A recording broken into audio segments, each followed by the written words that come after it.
Well, good morning folks, hope you're all well. And yes, I'm out videoing a match, the first match that I'm videoing of 2023. But before I get on to that, I just want to say thank you to each and every one of you that sent me a message in regards to the video that I posted just before Christmas. As you know, I've not done a lot on social media, and I posted a little video just to explain why, and I hadn't been particularly well, and I was absolutely humbled by the amount of messages I got, and yeah, overwhelming to be honest with you. So thanks ever so much to each and every one of you. I didn't respond, I'll just give everyone a thumbs up because there was literally thousands of them. So, yeah, it's unbelievable. And yeah, from the bottom of my heart, I'd just like to say thank you to each and every one of you. Anyway, a little bit strange this morning because this isn't the match. I fished the match last weekend and I videoed it all and it's all fine. However, the first bit I did, which was the intro, which is this bit now, for some unknown reason on my camera, it failed to record. I've got the voice going through, but I'm just a stationary person, so it didn't look particularly well. So I'm redoing the intro now. So apologies that I'm not actually at Albans Lake this morning, but this is where the match is going to be that you're about to watch. So I know what happened, so but you guys don't. Yeah, I really hope you enjoy the match. Like I say, it's at Albans Lakes, a really nice bunch of lads. It's the actual fourth match that I'm going to fish there of the year. I've come away from doing my Boddington matches this year, just thought I'd try something different. And I have fished at Albans with the guys during the winter time from time to time, and I really enjoyed it. So it's a little bit different because I can take my pole, which, you know, as you know, I like my feeder fishing, so it's not often I get my pole out, and so I like to take my pole there and yeah, just try a little bit of different things to what I normally do. So especially for winter time fishing, it's completely different to Boddington. So I hope you enjoyed the video. I certainly enjoyed making it. And yeah, so what I'm going to do is I'm going to sign off now, and you'll be seeing me next go into the draw. So hope you enjoy it. Adios. Before I get onto the draw, guys, just a little bit of context about the fishery today. Albans Lakes, as a lot of venues, is in flood at the moment, and yeah, it's going to make it very interesting and quite difficult to fish. The platforms are at least 2 feet, if not 2.5 to 3 foot underwater. You can't even see the platforms that you normally fish from. So what you've got to try and do is get your landing net handle and try and find the end of it where it is, the bit you'd normally step onto, and then you've got to try and fish to the side of it. But there's a lot of them you can't even feel where they are there because they're quite the way out. So you actually fishing way back from the platforms, and obviously they're well under the water. Issue with that is obviously if you hook a fish, where's it going to want to go when you get it close in? It's going to want to go straight under the platforms. You've also got all sorts of snags out there that normally you'd be fishing in front of, and now the snags are in front of you. So yeah, it's going to make it interesting. Like I say, I have fished a few matches prior to this up there, yeah, and I've lost a few fish where they've been trying to dive under those platforms, and obviously you're then you're having to give it sort of some welly to stop it getting under the platform, and then you end up having hook pulls. But it is what it is. Everyone's in the same boat, but it certainly makes it interesting. Anyway, hope you enjoyed the video. If you do, don't forget to subscribe and give it a thumbs up. See you at the draw. Right, I'm first to draw, guys, so here we go. Hand in the bag. Got a photograph. Got what? Smile. Smile for the camera. Here we go, guys. What we got? Oh, peg 3. Look, the one no one wanted. In there. Right, let's get me gear. Peg 3, the one you were saying, James, no one wants. No one wants. There we go. Yeah, gonna need it, I think. Well done, Al. Thanks. Right, peg 3. Right, well, peg 2's the fly. A peg 3 they don't normally put in because it's one of those pegs that just doesn't produce fish. But they had to put it in because there just isn't many swims here available at the moment. So it is what it is. We'll go there. I've got my pole, so I'm gonna actually set up a short line as well, which I will feed during the day and probably have a look at it about 1 o'clock ish. But then also for the last sort of half an hour can produce the odd big carp. So, but other than that, I think it's going to be, well, I'll have a bit of a feel out there, but chucking across to see if I can get the odd carp. But I'm also going to set a bream line up but it's one of those swims that doesn't produce bream and it don't produce many carp, but there we go. You never know, fish have got fins. Right, wish me luck, gonna get down to the peg. Right then guys, I'm in the swim at last. It's absolutely manic. The swim just looks like a bomb's bloody hit it, so I'm not going to film that, but basically I've set up a method rod that I'm going to fish to the far bank, and I'm going to be using bread to start off with and wafters. I've set a bream line up which is at about midway. It's bloody deep there, so I'm hoping a few bream may turn up, so I'm actually going to feed that first, leave it, go out on me method line and see if I can snare 1 or 2 carp over there. And I've also set a pole line up which is literally just out about 6 metres, 7 metres out, so not far at all. So and that's it. So obviously I've got my peg number 1 ground bait, as you know, got my green and my bream mix, so got some micros mixed up, and I've also, what I've done is this is the old fine milled pellet, so peg number 1, it's the expander pellet, and they grind it up really fine, so there's no feed content in this at all, but that's what I'm going to feed on my pole line. I did that last week, and it did bring a couple of carp in right towards the end, but ended up losing them. So right, it's 9 o'clock, so the whistle's going to go. I need to get out there, come back to you later, hopefully with a fish on.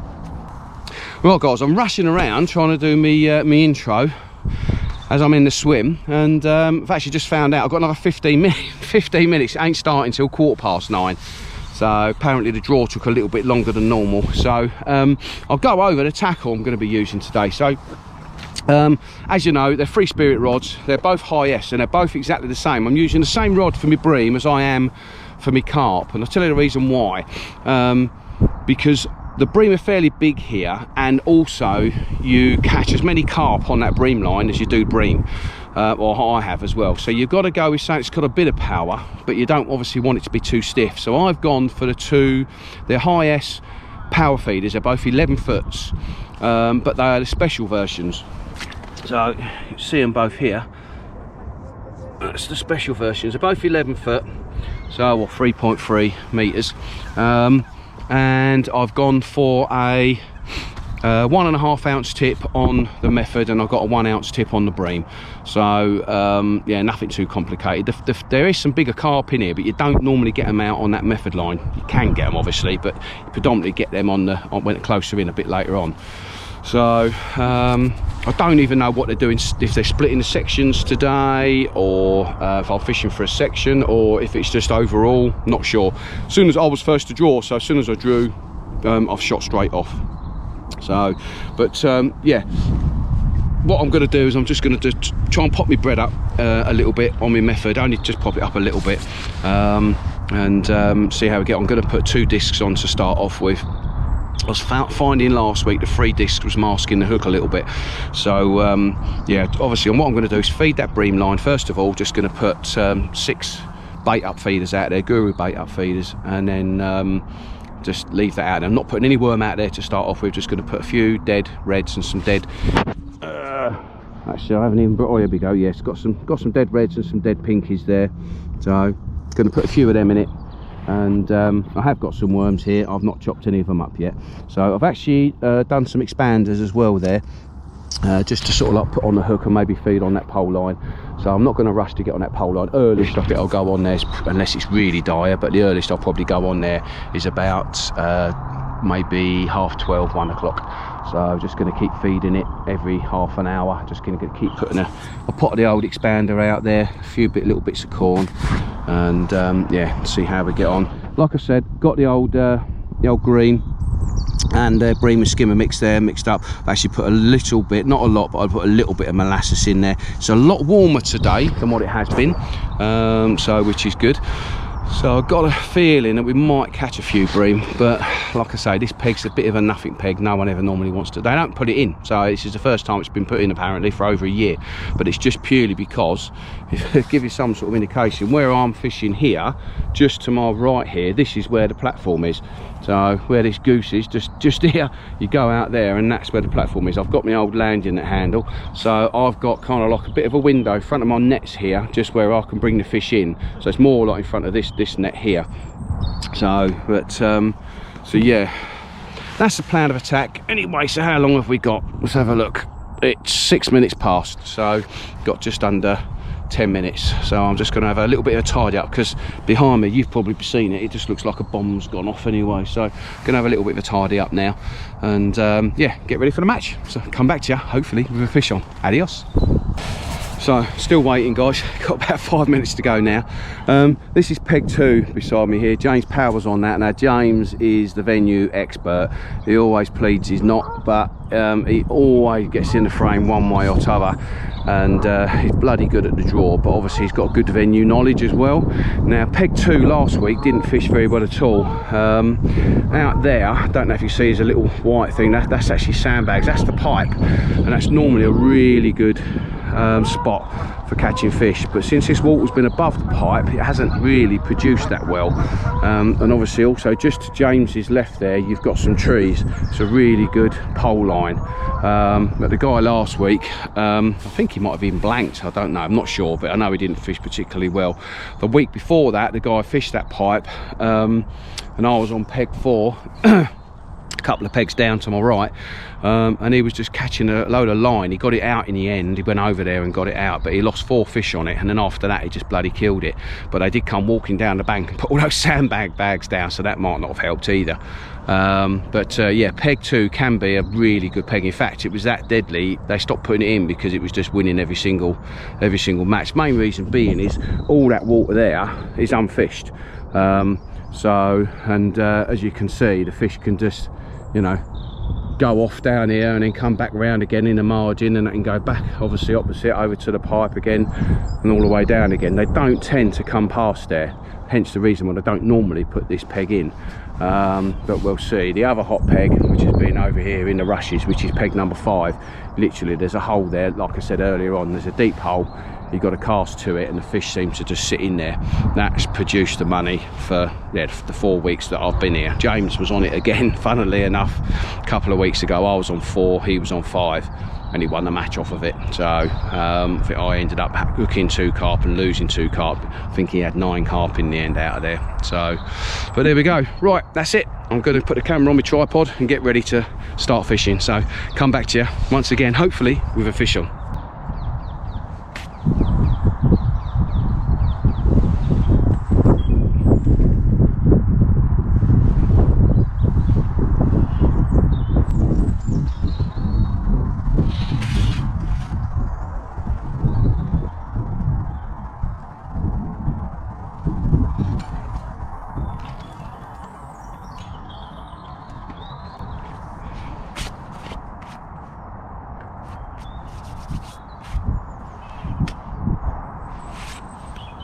That's it there, that's number 6 out there.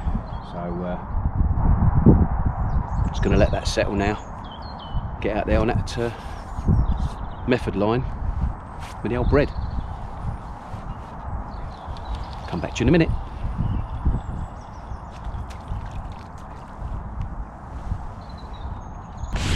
Right then folks, been fishing for about an hour and 10 minutes now, not had a thing.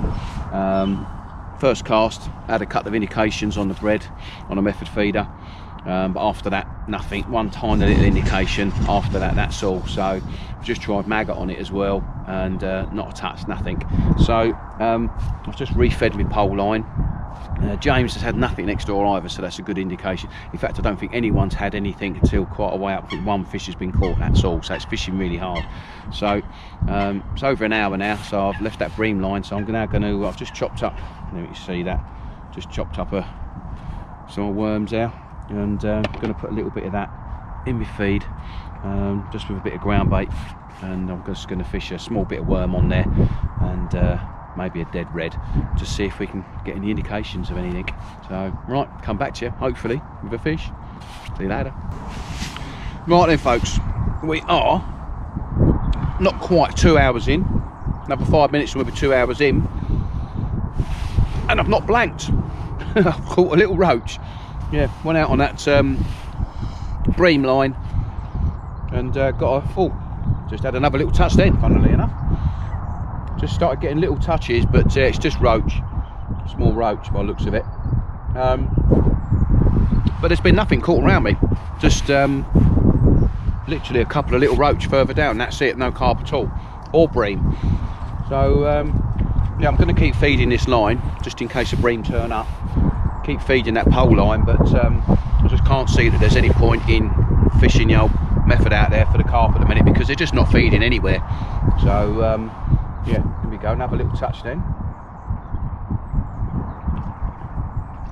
Can I get a bite on camera? Just decided to have a cup of coffee and a biscuit. No, it's not going to go round. But yeah, so that's good. A couple of little indications again. So we'll just keep feeding that line, and yeah, hopefully 1 or 2 bream might turn up a bit later. Right, come back to later, guys. Fish number 2, guys. Little skimmer. All right, keep on that line. Hopefully his big brothers will turn up. Couple of pegs down, peg number 5, where I was saying there's a deep hole out there right tight to the rushes. A chap called John's fishing that, and it's literally just caught 2 carp on the trot. So they're the only carp I know of that's been caught on the whole lake. So yeah, and it's like I say, it's a favoured peg really. So yes, there's no point me going out there after carp definitely now. I just need to persevere on this bream line, see if I can get a few bream. All right, come back to you later.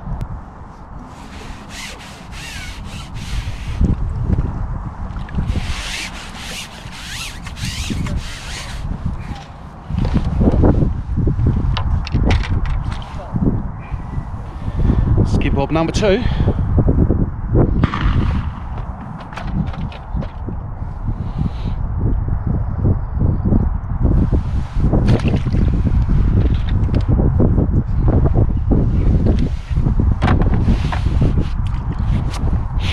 So we get a few more. Come back to you later.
Excuse my language, guys, but I had to bully that a little bit. It's going right under the platform and lost it.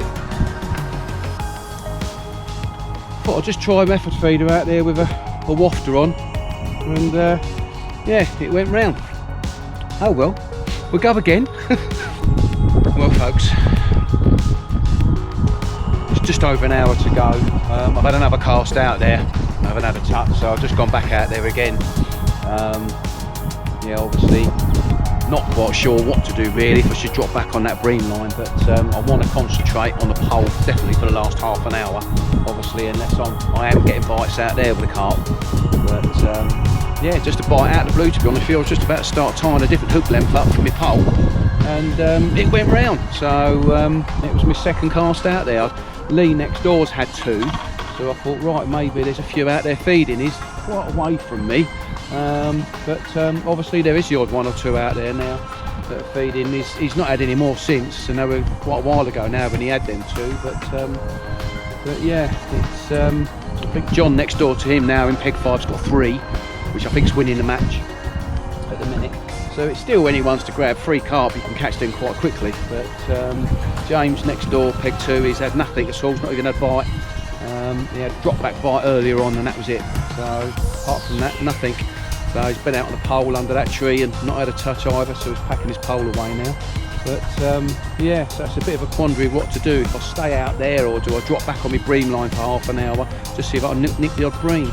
But, which I will probably do if I have no touches, no indications on this cast. I'll probably do maybe 2 casts on the bream line, see if anything happens on that, and then drop on that pole, see if I can snare a carp on that.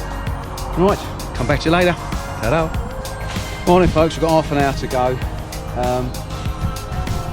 I had a chuck on me bream line just to see if there was anything down there at all. Didn't get a sign, nothing, so I've come off of that, and I've just spent just over 10 minutes on my pole on the corn, which I've been feeding all day long, and nothing, not a sign, not a bob, nothing at all. So I've decided to stick the method back over there again, and yeah, we'll give that 10 minutes and see what happens.